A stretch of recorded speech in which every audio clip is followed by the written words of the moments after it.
It's your lifestyle specialist, Kenny Burns, and you're tuned in to globalspin365.com. The dream is real. Peace. And if you look at mumble rap, people always want to downgrade it, right? But that shit is super fun.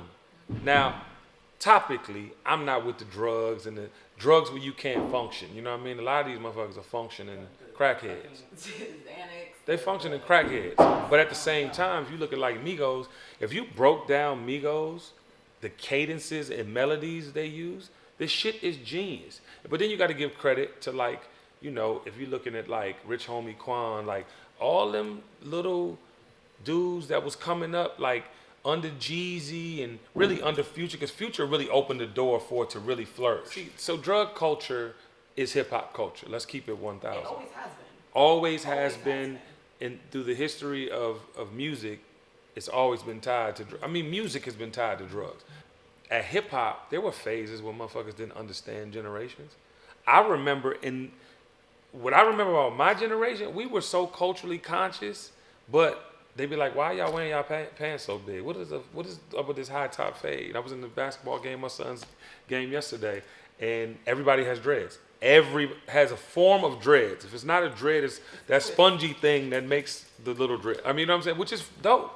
But I think, you know, and I had a problem like with a lot of cultural leaders jumping out there attacking these kids because so what Yachty sounds how he sounds. There's somebody buying into him. So if you know he has influence, go to him and be like, look, if you made We Are the World Part 17, you could go from here to here. And I'm not literally saying we are the world, but if you can give them some game, you know what I'm talking about? Tell them some shit that's going to help them. But nobody was doing that. You know what I'm saying? But they proved their point. Migos is the biggest rock stars in the game. If anyone argues that, you're a hater. I mean, listen, my thing is this. You can have your own personal way of life, your own way of doing things. But as soon as you start taking the literal culture, and I'm not talking about the drug culture, I'm not talking about hip hop culture, I'm talking about culture as black people. If you start taking that out of context and it's not art anymore, I got to call you out. You know what I'm saying? So there's some artists like Migos that are, I think are amazing. And I think that, what they're doing is historic. It reminds me of Bone Thugs. But then I think there's some rappers that are just cold retards. You know what I'm saying?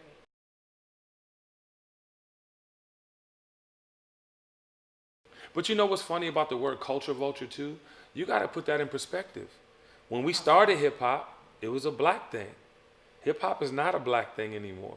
Hip hop is a world thing, and we should be very proud of that. We should be very proud and honored that other people want to join in our motherfucking business. But as long as we are on this planet, black people will be the nucleus of creative, will be the nucleus of ideas, and we have to have onus in that. The problem with black culture is that we get so like, why are they doing that? Because they're doing better. That's the problem. It's different when you got a little girl on social media. Otto put her on the screen. Because she's running around here. She's right here with my finger is on the screen. Some history. She's running around here talking about she's 26% black. And talking, I found I'm 25% mocking. Because to black. me, you hang around people, and her whole I hang around people that talk like that. No, but you are what we used to call back in the day a wigger. You're a white motherfucker that want to be black. Now that's an issue. But the people that they be calling out, I don't really see how you can say they're culture vultures. Anyone in higher power that has an all-white staff in hip-hop, the head of that has to be a culture vulture on some level because you got to have all types of people intertwined in your...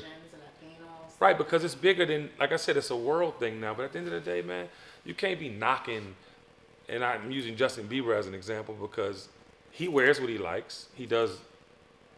songs. I mean, I don't know if you know who Pooh Bear is, but Pooh Bear is a black man who writes he gives Pooh Bear credit every award. You know what I'm saying?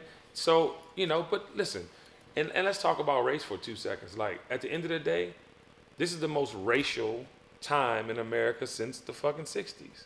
Racial. I'm talking about where, you're looking at white people strange, wondering if what side of the fence they're on, right? Because we have a president that spews all this negativity, that spews we're different. The majority of the world is not successful, is not in the 1-2% that call it. Donald Trump is up here cooning the way he's cooning and dancing the jig the way he's dancing, and ain't nobody saying nothing. That's because that small percentile wants to cause that type of confusion. They want you to think, dear black people, brown people, people of color, they want you to think that, oh shit, they run the country on fear. Because that's when you can control people. When Exactly. fear in people. Exactly. But hip hop ain't scared. And hip hop shouldn't, that's the thing, man. It's like, you look at Jay-Z, and I want to give Jay-Z all the credit. He continuously talks about taking it to the next level, not only through conversation, but by example. What we do creatively in the music we contribute to this world is powerful, bigger than any president, bigger than any government official.